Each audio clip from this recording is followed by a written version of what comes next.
Tenemos retenida a su familia. Baje por ellos. Me dijeron que si no bajaba, nos iban a matar. ¿Qué pasó, mi hijo? Mire, amiga.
Marzo 5 de 1977.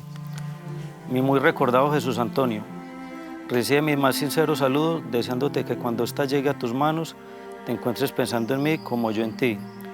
Hoy día tan especial, en el que se cumplen 6 meses de aquel día tan lindo, donde dichosos tus labios pronunciaron estas palabras: ¿quieres ser mi novia? Es algo que llevo muy dentro de mi ser y que nunca se borrará de mi mente, porque fue el día más maravilloso de mi vida. ¿Qué pienso en el amor verdadero, en el amor sincero, en una época donde no había tecnología, no había esa facilidad de comunicación? Y mirar pues el amor que se tenían mis padres a pesar de la distancia, porque vivían en veredas diferentes. Mi nombre es Javier Suaza. Vivo en el municipio de Anserma, en el departamento de Caldas. Soy beneficiario de la Unidad de Restitución de Tierras y esta es mi historia. Esta finca, cuando se empezó a formar, fueron unos terrenos que eran de mi abuela paterna y mi padre los adquirió. Él empezó a trabajar en recolector del café. Él fue recolector de café, andó por todo Colombia, estuvo pues ahorrando un dinero y vino y compró unos terrenos aledaños acá a la finca para ir formando pues un lote más grande, un predio más grande. Conoció a mi mamá, se enamoraron a primera vista, tengo entendido por las cartas que le dijo que se mandaban ellos, que se enviaban. Y creo que la finca se formó en sí en el momento que ellos se casaron, que fue cuando mi papá tomó la decisión de adecuar la casa, de agrandarla. Siempre fue una persona de tener muchos hijos. Nosotros éramos siete hermanos. Entonces yo creo que desde ahí parte el inicio de cómo se formó la finca. Él y yo somos muy contemporáneos, nos llevamos meses y pues prácticamente yo vivía por acá y jugábamos en la misma casa de él. Yo me amañaba mucho allá, donde él, jugando allá, o sea que nos conocemos de toda la vida. Incluso la finca de él allá, el papá la mantenía toda, la mayoría en café. Y era pues una de las fincas mejores que habían por acá, porque era pues muy productiva y ese señor trabajaba muy bien trabajado y la verdad que pues se veía mucho, generaba mucho empleo porque él maneja muchos trabajadores. Para la época tal vez la mejor finca de la zona, donde se producía la mayor cantidad de café, los mejores cultivos estaban acá. También tenía una parte en ganado, una parte en caña de panela. Una persona muy, muy activa, muy colaboradora, muy entregada a la comunidad. Los años 80 fueron maravillosos, entonces había, digamos, dinero para todo y sobre todo para que la gente estuviese económicamente más estable. Como el nombre lo indica, el eje cafetero vivía esencialmente del café, no se necesitaba otro cultivo. Llegué a encontrar que hubieron semanas que en un día hubieron en la finca 45 trabajadores. Eso pues es una cantidad impresionante de trabajadores para un solo predio. Estoy hablando solamente del predio de nosotros. Ahora imagínense eso a nivel veredal, de cómo fue el boom del café en esa época. Sobre una zona geográfica privilegiadamente montañosa, con una extensión territorial de 206.4 kilómetros cuadrados y con la presencia de 63 veredas en el territorio rural. En el centro occidente del departamento de Caldas se encuentra ubicado el municipio de Anserma. Este cuenta con una localización privilegiada sobre la troncal de Occidente, lo que le ha permitido conectarse con centros urbanos del país. Su estratégico posicionamiento convirtió muy pronto a Anserma en un sitio de interés de grupos armados ilegales, quienes se establecieron en el lugar para aprovechar este corredor fundamental en la región. La producción de café tuvo una repercusión positiva en la economía y desarrollo de la comunidad. Sin embargo, a finales de los años 80 y principios de los 90, la guerrilla empezó a entrar fuertemente en el territorio, llevándose consigo, diariamente, la vida de muchos civiles inocentes. Cuando los grupos armados deciden venirse al eje cafetero, empiezan estas penetraciones por las regiones que ya eran conflictivas. Había penetraciones desde el Chocó, había penetraciones desde el Magdalena Medio, ya más hacia el oriente de Caldas, desde el norte, desde el Tolima, y en particular por el occidente de Caldas venía una influencia muy grande de un grupo armado que tenía su asentamiento en Quinchía. Se empezaron a presentar enfrentamientos con la fuerza pública, con la policía acá cerca de la casa. Entonces ya se fue cambiando el ambiente de felicidad que se vivió en la zona, de tranquilidad, todo fue cambiando. Ya era un ambiente incómodo, de zozobra, de angustia. Entonces ya todo cambió. La verdad, de ahí ya cambiaron muchas cosas. Del 2015 venimos saliendo por diferentes veredas del departamento y vamos con los soldados a liderar procesos culturales. El proceso empezó cuando pensábamos que cómo los hombres y las fuerzas que eran entrenadas para la defensa de la nación podían liderar procesos de paz, ¿cierto? Desde la cultura y el arte. Y empezamos a ver la buena disposición de la gente cuando veían al soldado que realmente se estaba involucrando en estos procesos culturales. Mi papá fue presidente de la Junta de Acción Comunal de acá de la vereda y era concejal.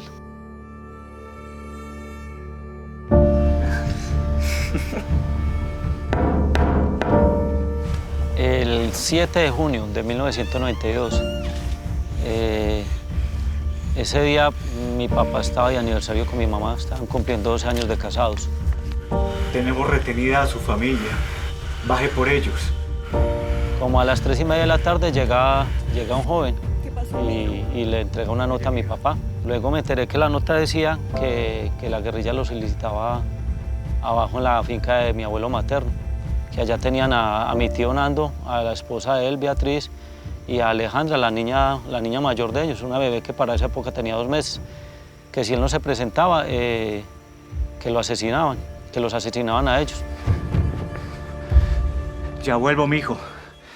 Me hace el favor, se porta bien y cuida a su mamá. Y mi papá salió, se puso el poncho, se puso el sombrero y salió. Se despidió de nosotros. Como a las 5:15 de la tarde escuchamos unos tiros. Mi mamá me llama a mí y a mi hermano mayor a la parte de atrás de la casa y ella, asustada, nerviosa, para ese momento ya estaba en un embarazo de 7 meses, ella nos dice que oigan esos tiros, que ojalá no sea para su papá, no sea nada con su papá. Como a las 6 de la tarde o algo, 6 y algo, baja un carro, que era el carro de turno en ese momento, que era un carro que pertenecía a la familia, un jeep. Ahí bajan unos tíos míos. Efectivamente, al rato llegan y nos dicen que sí, que a mi papá lo habían asesinado. ¿Han visto a Toño? pasó? ¿Qué fue? Zoila, a Toño lo mataron.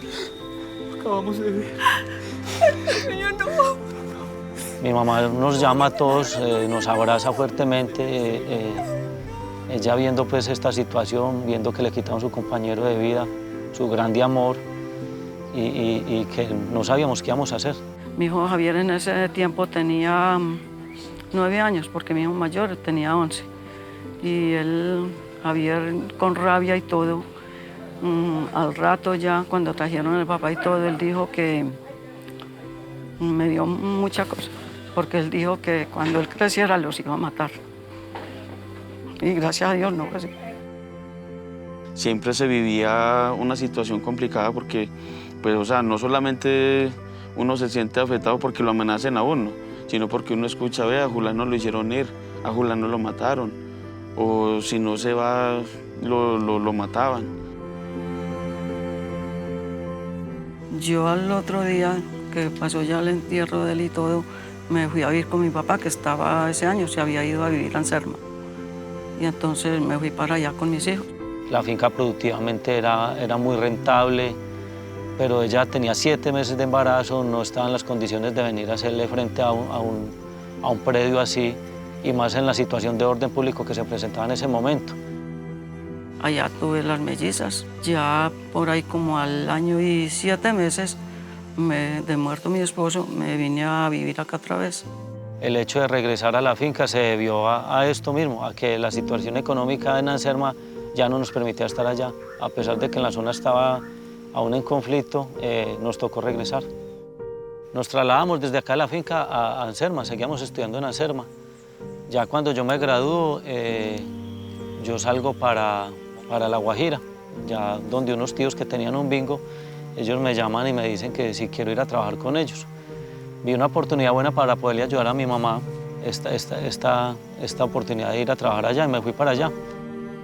Mi opinión hacia Javier es una parte fundamental en mi vida. Ha asumido el rol de padre para nosotros, porque pues ha sido una persona que se ha responsabilizado demasiado de nosotros. Siente como esa necesidad de guiarnos.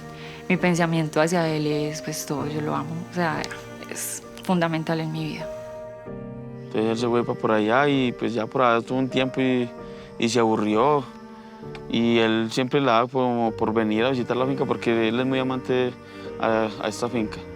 Incluso yo estando ahí, y había una persona como interesada en comprar y él dijo que no, que lo del papá era lo del papá y que el papá les había dejado esa tierra ahí que él no la vendía.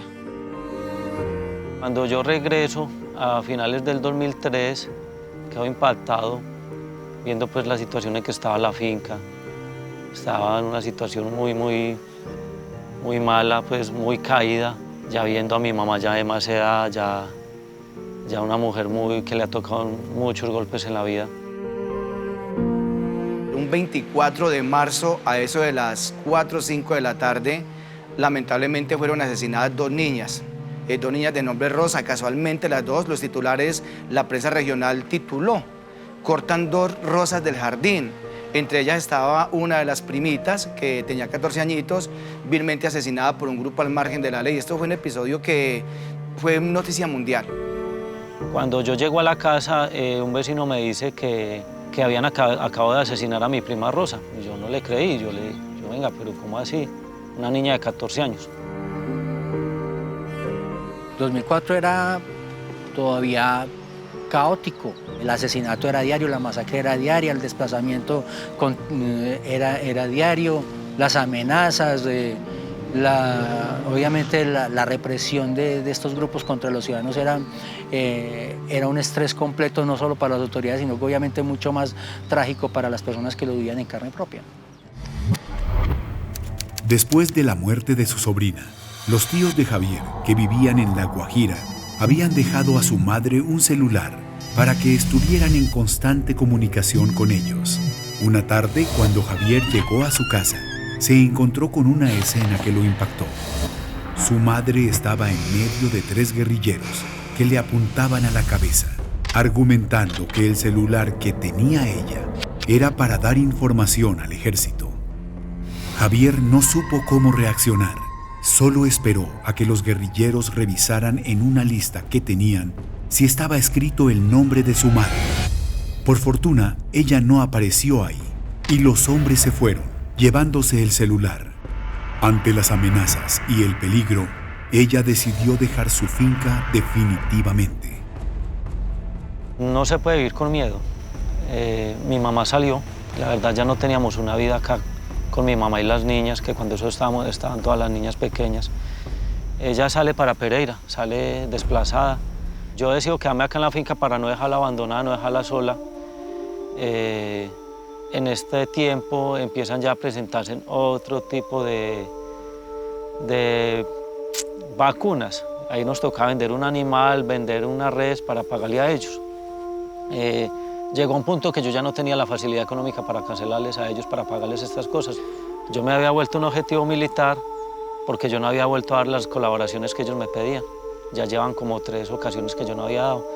Y al otro día es donde yo tomo la decisión de irme para Pereira. Ya salgo desplazado. Pues aquí la casita estaba muy caída. Entonces ya pues nosotros le dijimos a ellos que si nos prestaban pues como la vivienda para irnos para allá y qué tal. Entonces yo, hágale.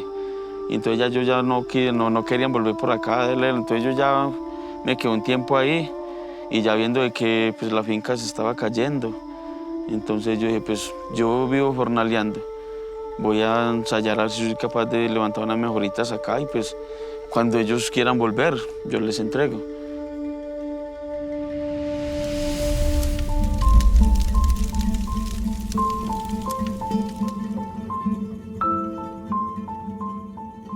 Cuando nosotros llegamos a Pereira, empecé a buscar trabajo y me tocaba atender en una taberna. Y yo empecé a trabajar ahí, luego pasé a trabajar en un billar. Luego de que trabajé en billares, pasé a trabajar en empresas textiles, prensando ropa, pero no seguía haciendo lo mío. Cuando escuché que venía lo de restitución de tierras, yo me emocioné mucho y yo dije, voy a empezar a estudiar. La Ley 1448, Ley de Víctimas y Restitución de Tierras, busca que aquellas personas que tuvieron que abandonar sus predios de manera forzada por la violencia en sus regiones puedan volver a sus territorios y comenzar una nueva vida, desarrollando mejores condiciones socioeconómicas para los campesinos, sus familias y las comunidades más afectadas. Yo ya me acerco a la oficina de la Unidad de Restitución de Tierras. Allá me prestan una asesoría, me hacen un acompañamiento, me dan unas indicaciones de lo que me toca hacer, el procedimiento que hay que seguir. Ya me motivé y dije, voy a estudiar algo referente a la finca, no quiero llegar como salí empíricamente, quiero llegar con un conocimiento nuevo, con unas tecnologías nuevas, una visión nueva. Y fue donde tomé la decisión de estudiar. Y me encontré con una tecnología que es tecnología en producción ganadera. Yo era el instructor de una competencia que llamaba reproducción animal, más precisamente reproducción bovina. Y era el director de grupo de un grupo en el cual llegó Javier. Javier llegó y muy inquieto desde el primer día, muy entradorcito, con ganas de decir, venga, yo aprendo, venga que me gusta esto, venga que es que usted es el profesor de lo que a mí me gusta y con la inquietud siempre a toda hora de estar aprendiendo y de estar llenándose de conocimientos. Y los instructores vieron en mí como esas ganas que yo tenía al estudiar. Entonces me ayudaron para buscar pasantías en una de las ganaderías más importantes de Colombia, que es en la que actualmente estoy trabajando. Todo esto llevó a que ahora soy el administrador de esa finca, de esa ganadería. Y yo creo que el estudio le abre a uno muchas puertas. Uno se debe sentir orgulloso de uno mismo, de las cosas que usted ha logrado. Y pues a mí me parece que sí, que me miro 3 años atrás y ya ves tú que sí evolucionó un poquito.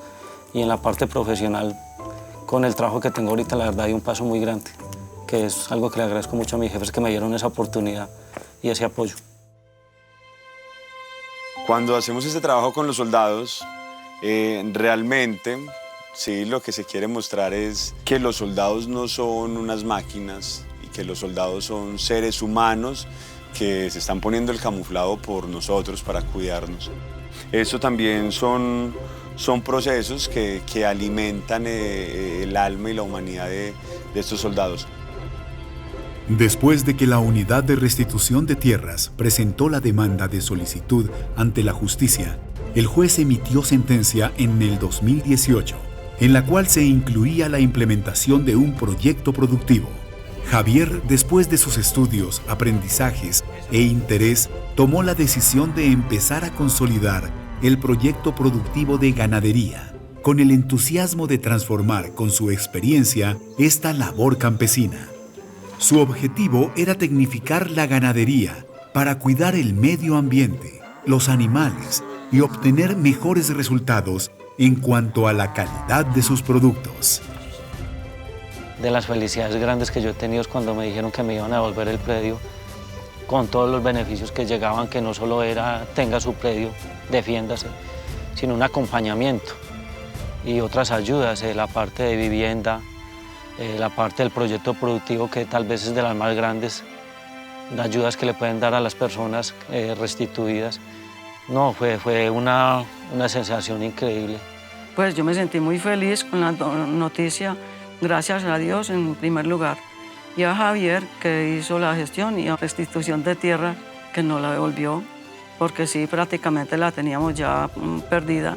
Ya hacía muchos años que yo no venía acá ni nada, y ya imagínense venir con mis nietos, que no conocían, volver acá otra vez. Sí, chévere. En el momento que a mí me notifican que me van a entregar el predio, yo sabía que en la casa había un segundo ocupante, había una persona.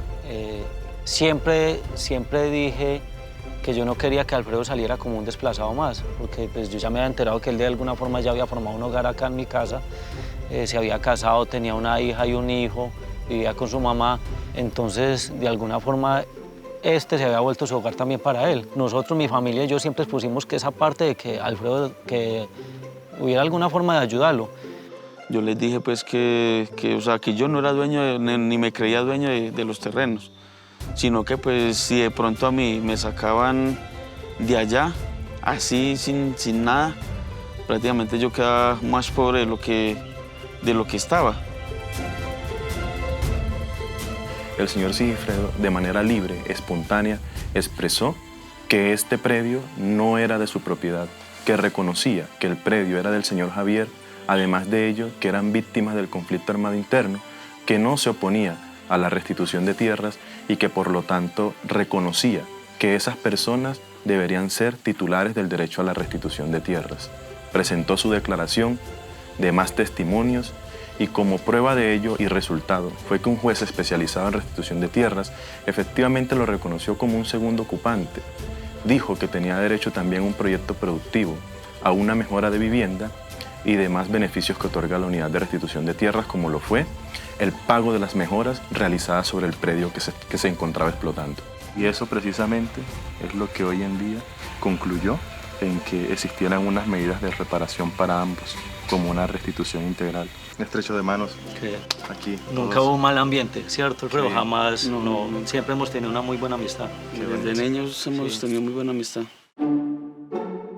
Bueno, ya empezamos a trabajar la parte del proyecto productivo. El proyecto que se implementó acá es un proyecto de pastoreo rotacional con hembras de levante. Es un trabajo diferenciado a lo que generalmente se hace en esta zona.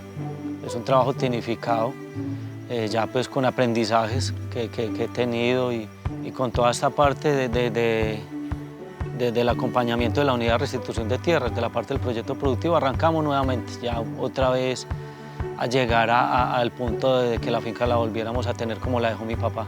Iniciamos con una ejecución estableciendo lo que tiene que ver con infraestructura, el corral establo para alimentación de la ganadería bovina, un sistema de riego que se instaló por tierra, más o menos a unos 5 centímetros, 10 centímetros del suelo, para mejorar posteriormente las praderas. Realizamos una división de potreros, montamos una infraestructura en la cual tenemos un sistema rotacional denominado método Boisín, en el cual el ganado pasta en un potrero y descansa en el otro. Esto permite que haya un rebrote de praderas de forma constante. Se estableció un lote de 14 hembras bovinas, las cuales se escogieron fenotípica y genéticamente de acuerdo al piso térmico en el cual nos encontramos. Llegar a ese punto de tener una finca productiva, altamente rentable, y ahí vamos. Fuera de la parte del proyecto productivo que es en ganadería, la finca también tenemos café, tenemos plátano, tenemos yuca, un cultivo de maíz, están las cocheras para los cerdos, el lago de peces. El proyecto que yo tengo acá es un invernadero, es tomate de aliño, me lo dio Restitución de Tierra y pues sí, gracias a Dios me siento muy contento con ese proyecto. Restitución de Tierra también me dio la oportunidad de una casita, entonces nos sentimos muy realizados porque créame que yo soy una persona que, como dicen por ahí, hasta no ver no creer. Y cuando a mí me dijeron a qué derechos tenía yo, con qué había salido yo beneficiado, pues yo decía, hay que esperar.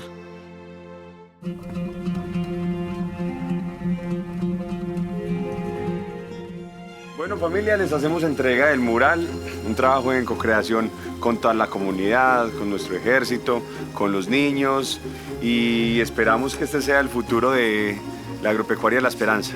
Felipe, muchas gracias. La verdad, es muy lindo volver a ver la placa que dejó mi papá con la que marcaban los costales de coger café, que era ese logo especial, Finca La Esperanza. Suaza Hurtado, para los que no sepan, la S y la H es el apellido de la familia. Y era así como lo manejaba mi papá, igual, tal y cual como está ahí. Y ver pues ahorita el futuro que empezamos con Ratón, que es la mascotica de la familia, verlo ahí plasmado, la verdad es muy, muy, muy lindo y alegre ver esto. Muchas gracias. Volver a estas tierras es obviamente una segunda oportunidad porque es nuestro patrimonio, fue lo que nuestro papá nos dejó. Es muy importante para nosotros, o sea, no tanto por lo material, sino a nivel sentimental lo que esto significa para nosotros.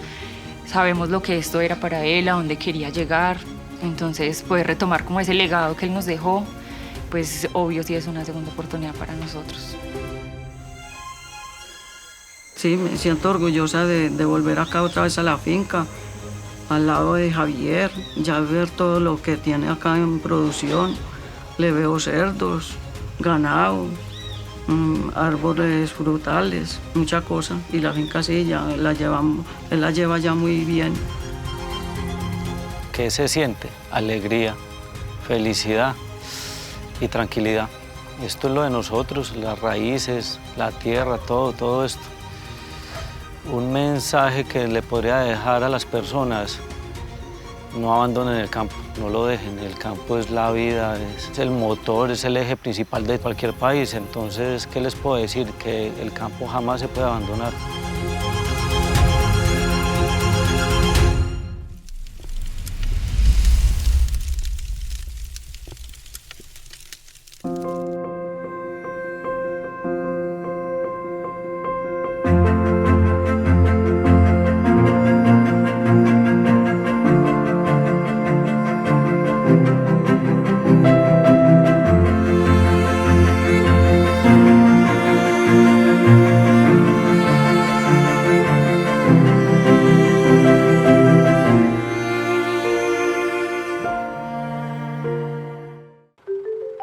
Hoy estamos entregando a la comunidad Guayú del resguardo Nuevo Espinal 59 soluciones de vivienda que quedaron incluidas dentro de la sentencia étnica, la primera sentencia indígena de la costa Caribe emitida en el año 2016 por el Tribunal Superior de Cartagena.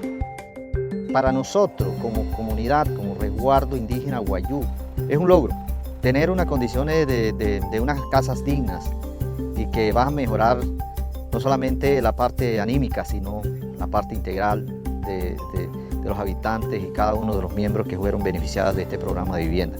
Y ya con este nuevo inicio, retornando a nuestro territorio, nos están devolviendo lo que habíamos perdido y estamos contentos. Me encantó la casa, están bien cómodas, es una casa bien bonita, a mí me gustó. Se vive mejor acá.